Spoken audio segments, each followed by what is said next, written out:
Hello everyone, क्या हाल चाल। I hope कि आप लोग बहुत ही अच्छे होंगे और बहुत ही मन लगा के अपने पढ़ाई को कर रहे होंगे। जैसा कि आप सभी जानते हैं, आपकी बोर्ड एग्जाम में बहुत ही कम समय बचा है और आपके तैयारी को हम बेहतर बनाने के लिए आपके लिए लेकर के आ गए हैं क्लास 10th का साइंस का एक बहुत ही मज़ेदार ऑब्जेक्टिव सेशन, जिसमें बहुत सारे ऑब्जेक्टिव क्वेश्चन हम करवाएंगे और जो बोर्ड एग्जाम के ओरिएंटेड बहुत ही खास होगा और इससे कई क्वेश्चन बोर्ड एग्जाम में सीधे सीधे आपको देखने को मिल सकता है। तो बिना समय व्यर्थ के आते हैं अपने टॉपिक पे।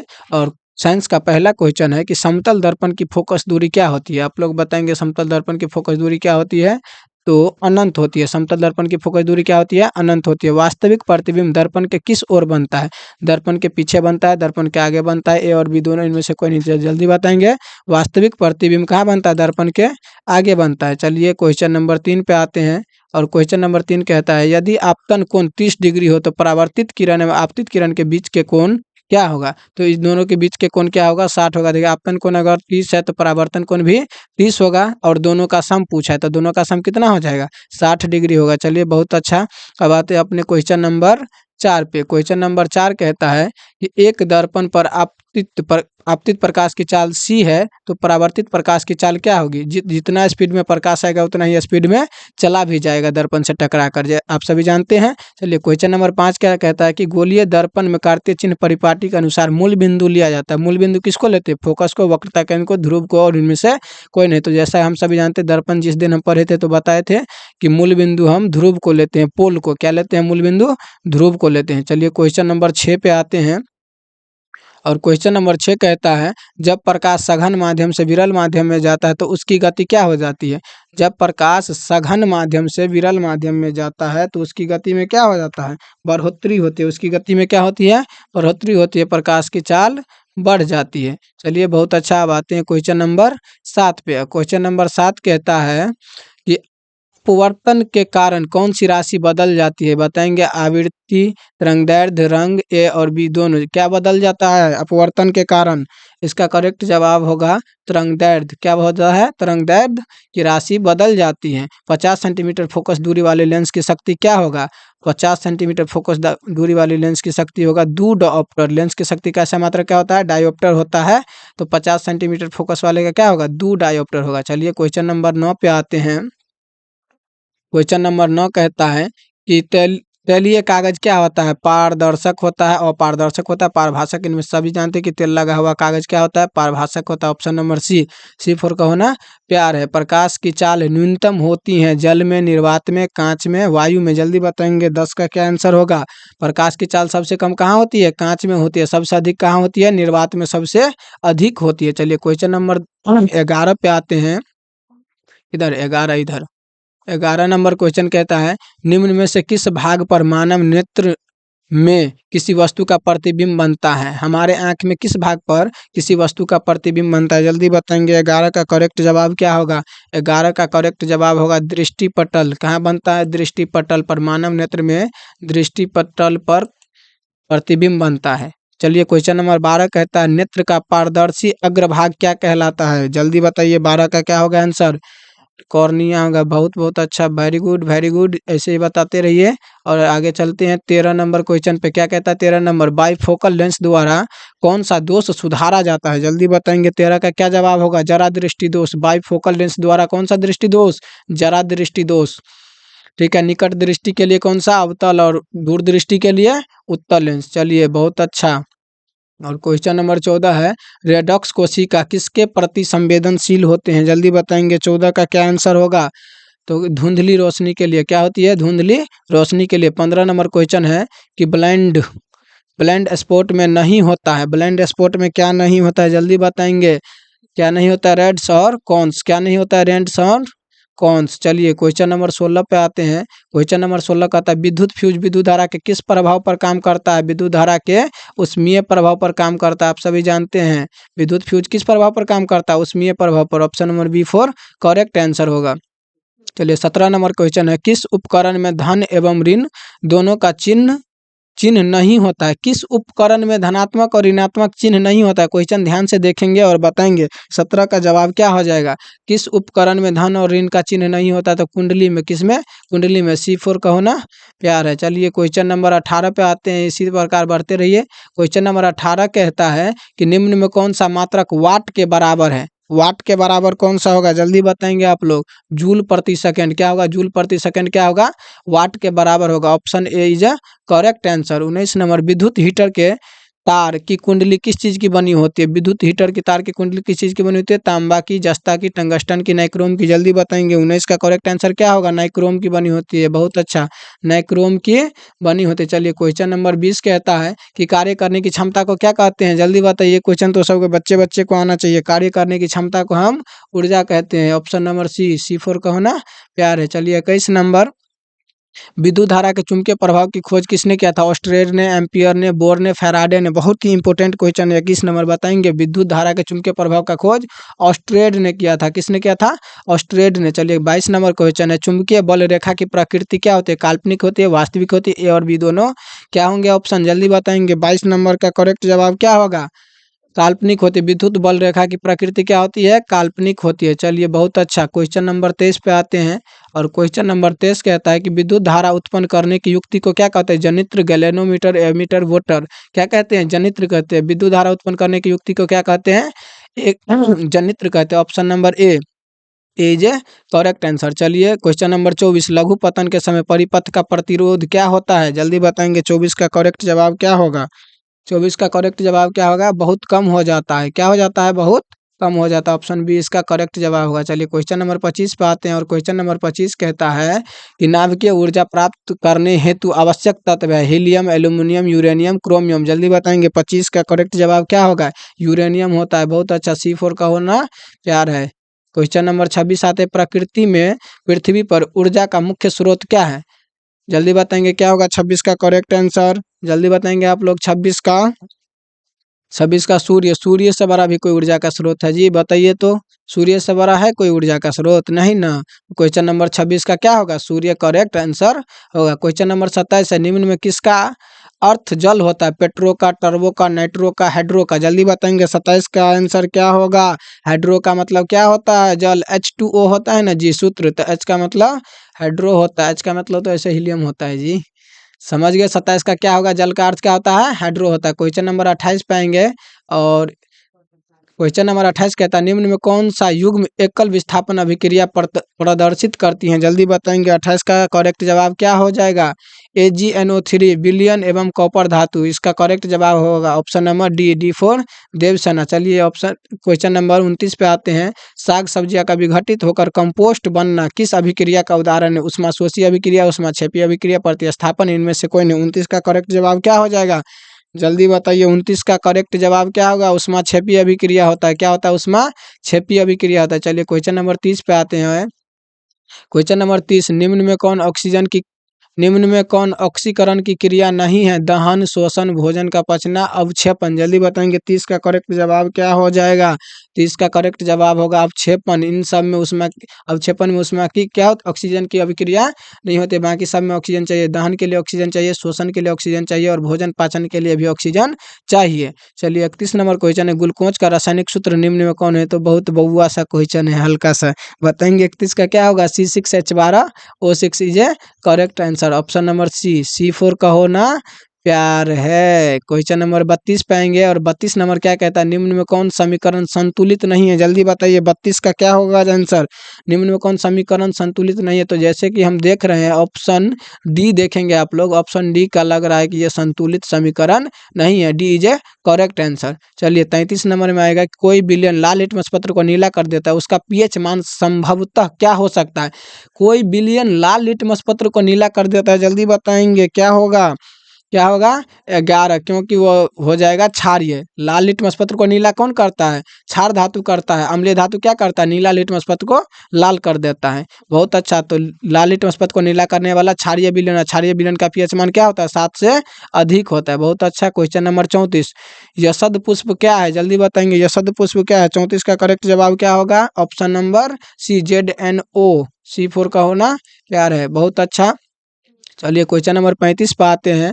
और क्वेश्चन नंबर 35, निम्न में कौन से गैस चूने के पानी को दूधिया कर देता है? जल्दी बताएंगे, चूने के पानी को दूधिया कौन कर देता है? 35 नंबर बउआ सा क्वेश्चन है, जल्दी बताएंगे। 35 का क्या होगा? CO2, कार्बन डाइऑक्साइड चूने जल को दूधिया कर देता है, आप लोग पढ़ चुके हैं। मधुमक्खी के डंक में निम्न में कौन सा अम्ल पाया जाता है? ये तो बहुत, इससे भी बउआ क्वेश्चन आ गया। 36 नंबर बताएंगे कौन सा अम्ल होता है? मेथेनोइक अम्ल। क्या होता है?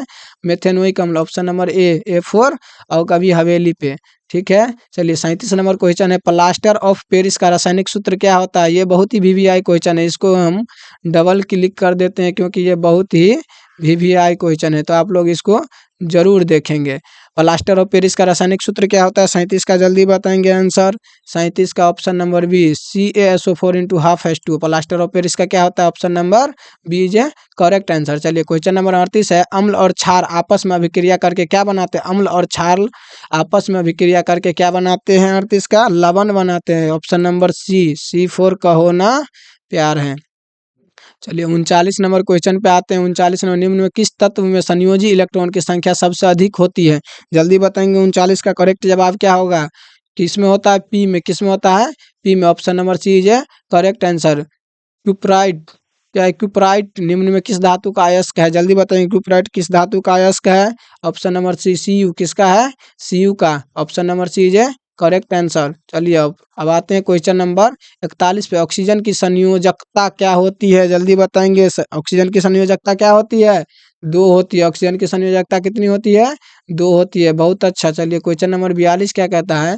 गंधक की परमाणु संख्या होती है, जल्दी बताएंगे। गंधक की परमाणु संख्या क्या होती है? 16 होती है। क्या होती है गंधक की परमाणु संख्या? 16 होती है। Option number C is a correct answer. चलिए 43 क्वेश्चन क्या कहता है? अभिक्रियाशील समूह CO को क्या कहा जाता है? जल्दी बताएंगे। 43 का क्या होगा आंसर? 43 का कार्बोनिल क्या होता है? कार्बोनिल समूह कहा जाता है, ठीक है। Option number D is a correct answer 43। चलिए 44 नंबर क्वेश्चन किधर है? इधर है। कहता है वेल्डिंग में किस गैस का उपयोग होता है? जल्दी बताएंगे। 44 का क्या आंसर होगा? वेल्डिंग में किस गैस का उपयोग होता है? एथाइन का। कौन सा? एथाइन का। कौन सा? Option number B is a correct answer. B4 Varkey भौजी। चलिए क्वेश्चन नंबर 45, कार्बन आवर्त सारणी के किस वर्ग का सदस्य है? जल्दी बताएंगे। 45 का सही जवाब क्या होगा? कार्बन आवर्त सारणी के 14वें वर्ग का समूह है। कौन सा? Option number D is a correct answer. चलिए क्वेश्चन नंबर 46 पे आते हैं। और क्वेश्चन नंबर 46 कहता है, एथाइन में कार्बन कार्बन परमाणु के बीच कितने सहसंयोजक बंधक होते हैं? जल्दी बताएंगे। 46 का करेक्ट जवाब क्या हो जाएगा? 46 का करेक्ट जवाब ऑप्शन नंबर C हो जाएगा। कितने सहसंयोजक बंधक होते? 3।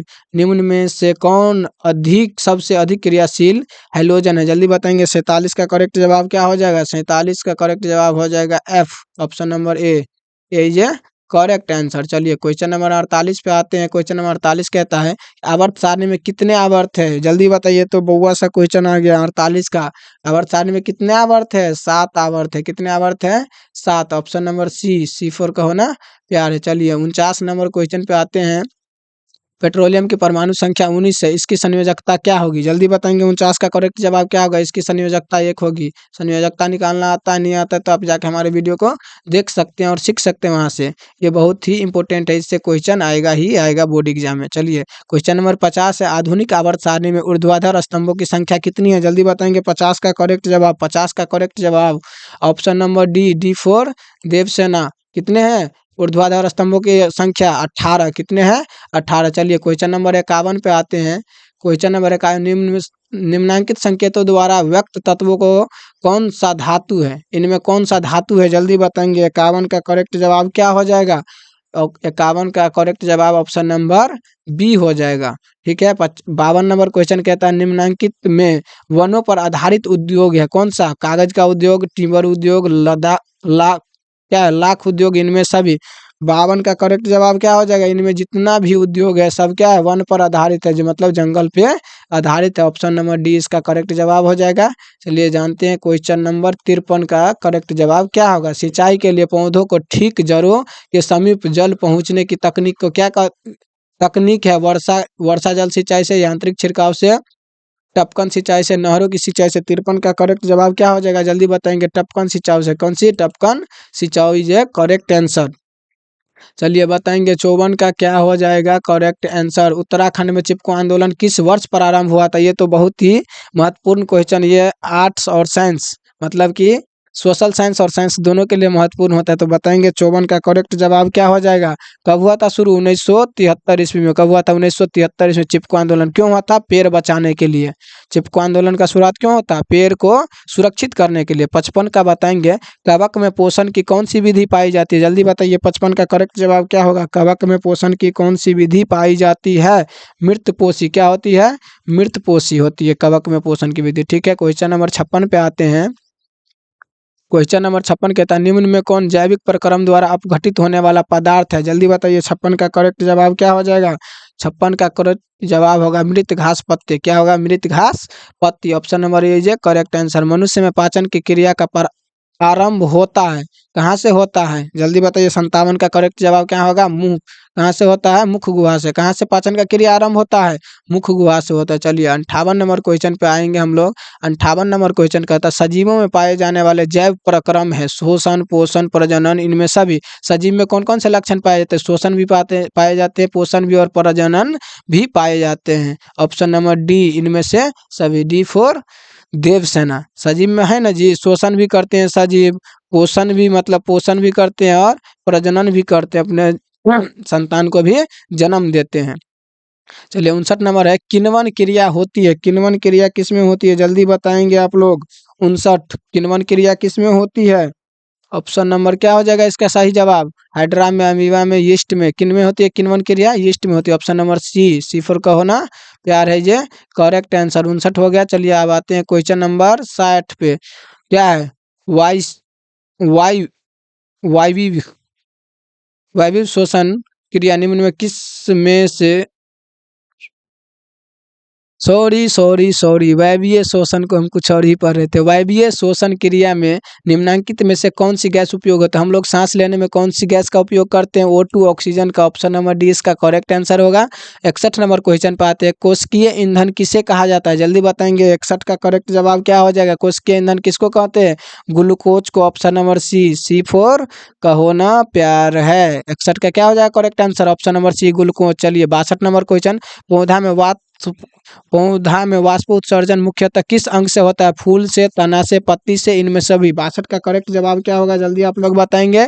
पत्ती से होता है वाष्प उत्सर्जन। कहाँ से होता है? फूलों में, पौधों में पत्ती से होता है। चलिए 63 नंबर क्वेश्चन पे आएंगे और 63 नंबर क्वेश्चन कहता है मानव हृदय किस तंत्र का भाग है? पाचन का, श्वसन का, उत्सर्जन का, परिसंचरण तंत्र का। जल्दी बताएंगे 63 का करेक्ट जवाब क्या हो जाएगा। परिसंचरण तंत्र होगा। ऑप्शन नंबर डी करेक्ट जवाब होगा। निम्न में कौन रक्त का थक्का बनाने में सहायक होता है? जल्दी बताइएगा 64 का करेक्ट जवाब क्या हो जाएगा। क्या हो जाएगा? फाइब्रिनोजिन। क्या होता है? फाइब्रिनोजिन रक्त को थक्का बनाने में बहुत ही महत्वपूर्ण भूमिका निभाते हैं। 65 नंबर क्वेश्चन है पादप अपशिष्ट संचित रहते हैं। जल्दी बताएंगे छाल में, कोशिकीय रिक्तिकाओं में, पत्तियों में, इनमें सभी। बताएंगे 65 का करेक्ट जवाब क्या हो जाएगा। इनमें सभी। क्या हो जाएगा? इनमें सभी में होता है। चलिए 66 नंबर क्वेश्चन है एमिनो अम्ल विखंडन से क्या बनता है? 66 का जल्दी बताएंगे आप लोग। एमिनो अम्ल विखंडन में क्या बनता है? NH3 बनता है। क्या बनता है? NH3 बनता है। चलिए 67 नंबर क्वेश्चन पे आएंगे और 67 नंबर क्वेश्चन कहता है वृक्क का प्रधान कार्य क्या है? पाचन, उत्सर्जन, प्रजनन, ATP निर्माण। जल्दी बताएंगे 67 का करेक्ट आंसर क्या हो जाएगा। वृक्क का उत्सर्जन होता है। वृक्क जानते हैं ना, टेस्टिस का मुख्य कार्य क्या होता है? उत्सर्जन होता है। ये हमारे शरीर से पेशाब को बाहर निकालने में बहुत ही मदद करता है। चलिए 68 नंबर क्वेश्चन है इनमें कौन पादप हार्मोन है? जल्दी बताएंगे 68 का करेक्ट जवाब क्या हो जाएगा। पादप हार्मोन। साइटोकाइनिन इज ए पादप हार्मोन। ठीक है। 68 कैसा लगा इंग्लिश बताएंगे आप लोग। 68 का हो गया। चलिए 69 फल पकाने वाला हार्मोन कौन सा है? ऑक्सीजन, जिब्रेलिन, एथिलीन, इनमें से कोई नहीं। जल्दी बताएंगे 69 का करेक्ट जवाब क्या हो जाएगा। एथिलीन। फल पकाने वाला कौन सा होता है? एथिलीन होता है। बहुत अच्छा। चलिए क्वेश्चन नंबर 70 पे आते हैं। क्वेश्चन नंबर 70 कहता है मनुष्य में कपाल तंत्रिका की संख्या होती है। बताएंगे जल्दी मनुष्य में कपाल तंत्रिका की संख्या कितनी होती है? 70 का करेक्ट जवाब क्या हो जाएगा। 12 जोड़ी। कितना होता है? 12 जोड़ी। ठीक है। और चलिए क्वेश्चन नंबर 31 कहता है रुधिर चाप नियंत्रण होता है किसमें होता है? रुधिर चाप नियंत्रण। जल्दी बताएंगे 71 का करेक्ट जवाब क्या हो जाएगा। एड्रिनल में, किस में होता है? एड्रिनल में होता है। चलिए 71 का करेक्ट जवाब मिल गया, ऑप्शन नंबर सी। चलिए 72 नंबर क्वेश्चन कहता है कि हाइड्रा में प्रजनन किस विधि से होता है? जल्दी बताइए, 72 का करेक्ट जवाब क्या हो जाएगा? 72 का करेक्ट जवाब मुकुलन विधि से होता है। हाइड्रा में प्रजनन किस विधि से होता है? मुकुलन विधि से होता है। आप सभी जानते हैं। पुष्प में नर प्रजनन अंग क्या होते हैं? जल्दी बताइए, 73 का करेक्ट जवाब क्या हो जाएगा? पुष्प में नर प्रजनन को क्या कहते हैं? पुकेश्वर कहते हैं। क्या कहते हैं? पुकेश्वर। ध्यान रखेंगे, पुष्प में नर, नर मतलब पुरुष और पुरुष मतलब पुकेश्वर, ठीक है। प पूरा आएगा तो क्या हो जाएगा? पुष्प में नर का जब ये बात आएगा तो क्या बोलेंगे? पुकेश्वर बोलेंगे, ठीक है। 74 नंबर क्वेश्चन पे आएंगे और 74 नंबर क्वेश्चन कहता है शुक्राणु बनाता है?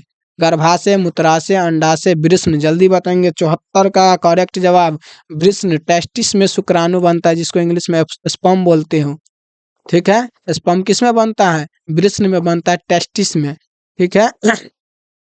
चलिए 75 नंबर क्वेश्चन है, जीवों की उत्पत्ति के पहले पृथ्वी पर निम्न में क्या नहीं था? जल्दी बताएंगे। 75 का करेक्ट जवाब क्या हो जाएगा?